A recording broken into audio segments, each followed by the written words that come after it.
What do you do when you are triggered and there is a negative thought or belief about yourself that results in you being triggered? You can change the thought and eliminate the power of the trigger over you. But what if the thought underneath that trigger is accurate? Then what can you do? Hi, I'm Dr. Jonette. I'm an ER doctor, a clinical professor, researcher, mom, and grandma. This is part 5 in a 5-part series of how we can use neuroscience to help us understand our triggers. If you find this information helpful and interesting, please click that like button, subscribe, as well as sign up for notifications. All of these things will help my metrics so I can continue to bring you more content about how brain science can help you live a happier as well as a better life. If you missed the first 5 parts of this series, be sure you go back and watch them, as they will not only help you understand your triggers, but you will also learn what to do to stop being triggered. In the first 4 parts of this series, we learned to identify the thoughts that are underneath our triggers. We learned how to understand the origin of those thoughts and beliefs. And we then learned that we can realize those thoughts and beliefs no longer serve us, and we can change the thoughts that don't serve us so that we aren't triggered. In this part of the series, we're going to look at what if the thoughts that are underneath the triggers are actually accurate. Now, what can you do?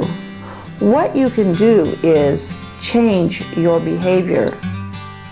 Once you've examined the negative thoughts about yourself that are underneath the trigger, you may actually discover that those thoughts are accurate.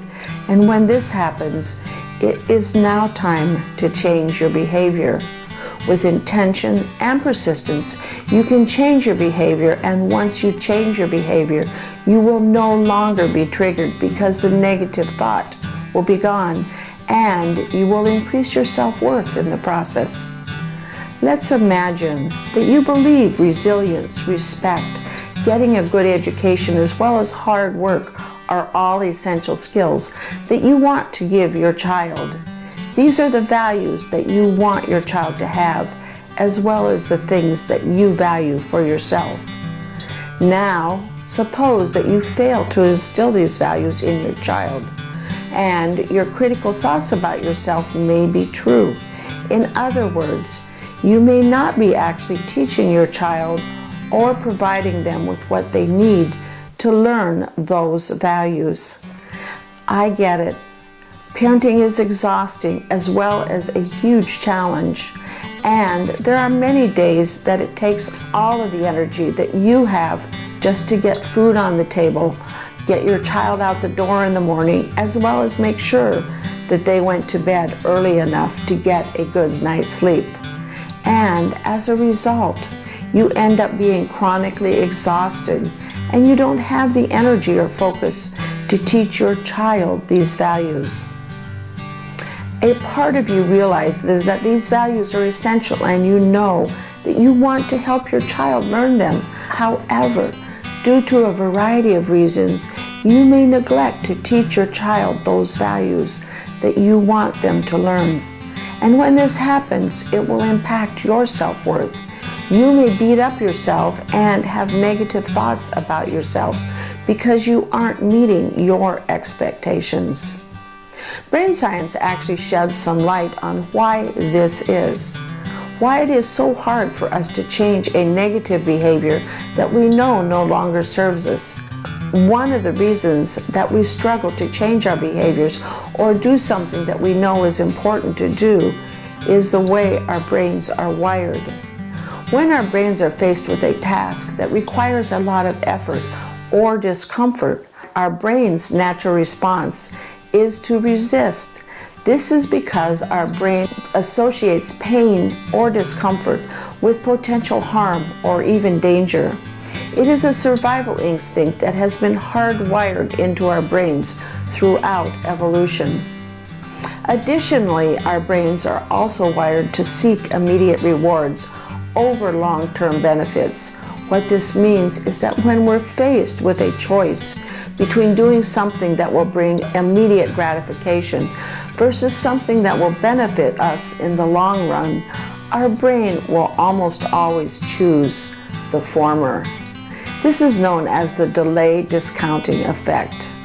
Our brain will prioritize short-term rewards because they provide instant pleasure over long-term benefits that require time, effort, patience, and even discomfort. Another factor that will contribute to our struggle in taking action is the role of our emotions.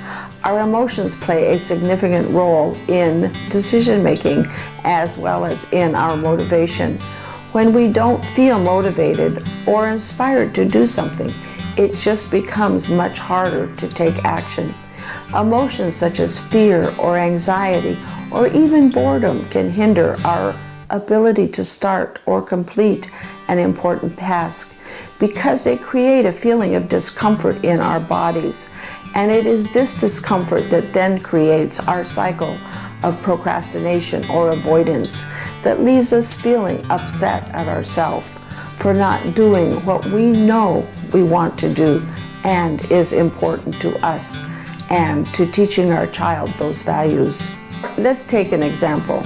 Suppose that you value respect but then fail to show your child respect by frequently losing your temper or yelling at your child. Maybe you fail to show respect by interrupting your child or even dismissing them when they are trying to tell you something because you are too busy to stop and listen to what they have to say. Maybe you fail to model respect by talking rudely to your partner or other adults when your child is with you. Of course, your child will then trigger you when they reflect disrespect back to you. You may believe that the negative thought underneath your trigger is that you are angry at your child for being disrespectful to you. But the reality is that you are actually mad at yourself for not showing up as a parent that you know you can be and want to be. Or let's suppose that you value resilience, but then protect your child from experiencing failure. You will regularly jump in, fix things for your child, rather than teach them how to problem solve after they experience a conflict or failure. Maybe you're constantly correcting your child or not letting them make their own mistakes. This may be because you subconsciously believe that it is your fault if your child gets hurt, tries something and then fails, or has difficulty regulating their emotions as they get older. In both of these examples, your child's failures triggered you because you are not living up to your values, which are the values of respect and resilience. When this is the case, it's now time to change your behaviors if you want your child to be successful. However, changing your behavior is going to take time, lots of patience, as well as lots of grace for yourself. Remember, two things are true. You aren't a bad parent, and you can change. I am going to give you the steps that you can take to change. How do you begin to change those behaviors and beliefs that don't reflect your value or the values that you want to teach your child? Let's go back to the example of modeling disrespect to your child.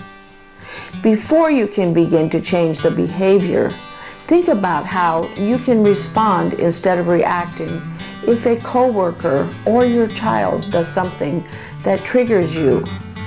For example, when your child gets upset because you made something for dinner that they didn't want to eat, you might, earlier in the day, remind yourself, my child is allowed to get upset and not like what I made for dinner, and I can then tell them, this is what's on the menu for dinner.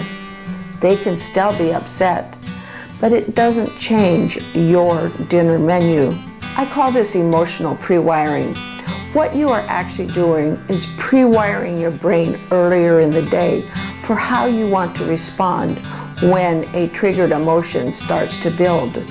You are noticing earlier in the day those times when you are modeling disrespect to your child, your partner, or others. You then pre-wire your brain to respond and not react. Here are some additional steps that you can then take in the moment when you start to get triggered. When you start to get triggered, first pause and notice where in your body the discomfort is. Is it in your chest? Is it in your abdomen? Maybe it's in your head or someplace else completely different. If possible, catch yourself and pause before you go into a full triggered reaction. If you can create that pause between the start of the sensations, which is the stimulus or trigger, and your response, which is yelling, this is the best chance you have at interrupting that circuit. When you can interrupt the circuit often enough, it then begins to weaken and will start to come apart. You can further interrupt the circuit by putting a hand over that area of discomfort in your body. When you put your hand over that area of discomfort, spread your fingers apart and place your palm over the area. Let's suppose it's your chest. Place your open palm over the area where you feel that discomfort or where it hurts. As you place your hand over your chest, take 2 short inhalations and then a long, slow exhalation, like this.